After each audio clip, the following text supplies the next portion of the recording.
Today we are reading Wombat Stew. One day, on the banks of a billabong, a very clever dingo caught a wombat and decided to make wombat stew. Wombat stew. Gooey, brewy, yummy, chewy wombat stew. Platypus came ambling up the bank. "G'day, Dingo," he said, snapping his bill. "What's all that water for?" "I'm brewing up a gooey, chewy stew with that fat wombat," replied Dingo with a toothy grin. "If you ask me," said Platypus, "the best thing for a gooey stew is mud. Big blops of billabong mud." "Blops of mud?" Dingo laughed. "What a good idea. Righto, in they go." So Platypus scooped up big blops of mud with his tail and tipped them into the billy can. Around the bubbling billy, Dingo danced and sang, "Wombat stew, wombat stew, gooey, brewy, yummy, chewy wombat stew." Waltzing out from the shade of the ironbarks came Emu. She arched her graceful neck over the brew. "Oh ho, Dingo," she fluttered. "What have we here?" "Gooey, chewy wombat stew," boasted Dingo. "If only it were a bit more chewy," she sighed. "But don't worry, a few feathers will set it right." "Feathers?" Dingo smiled. "That would be chewy. Righto, in they go."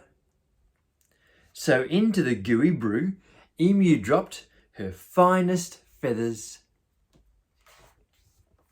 Around and around the bubbling billy, Dingo danced and sang, "Wombat stew, wombat stew, crunchy munchy for my lunchy wombat stew." Old Blue Tongue, the lizard, came sliding off of his sun-soaked stone. "Silly Dingo," he hissed. "There are no flies in this stew. Can't be wombat stew without crunchy flies in it." And he stuck out his bright blue tongue. "There's a lot to be said for flies," agreed Dingo, rubbing his paws together. "Righto, in they go." So Lizard snapped 100 flies from the air with his long tongue and flipped them into the gooey, chewy stew. Around and around and around the bubbling billy, Dingo danced and sang, "Wombat stew, wombat stew, crunchy munchy for my lunchy wombat stew." Up through the red dust popped Echidna. "Wait a bit, not so fast," he bristled, shaking the red dust from his quills. "Now, I've been listening to all this advice, and take it from me, for a munchy stew, you need slugs and bugs and creepy crawlies." Dingo wagged his tail. "Why, I should have thought of that. Righto, in they go." So Echidna dug up all sorts of creepy crawlies and dropped them into the gooey, chewy, crunchy stew.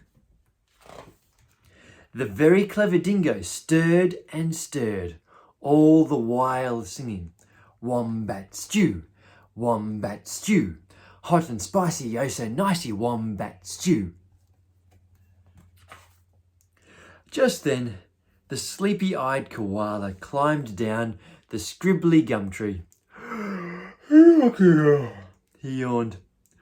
"Any bush cook knows you can't make a spicy stew without gum nuts." "Leave it to a koala to think of gum nuts," Dingo laughed and licked his whiskers. "Righto, in they go."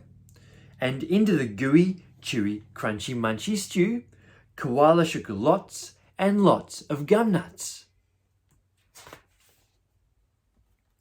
"Aha!" cried Dingo. "Now my stew is missing only one thing." "What's that?" asked the animals. "That fat wombat." Wait, stop! Hang on, Dingo. You can't put that wombat into the stew yet." Why not? You haven't tasted it.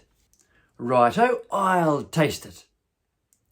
And that very clever dingo bent over the billy and took a great big slurp of stew. Agra-free!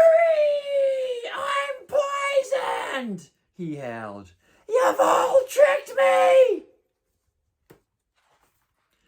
And he dashed away, deep into the bush, never again to sing.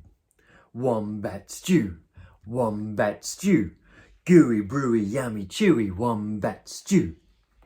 Thank you for listening to the story, and you can hear another one right here.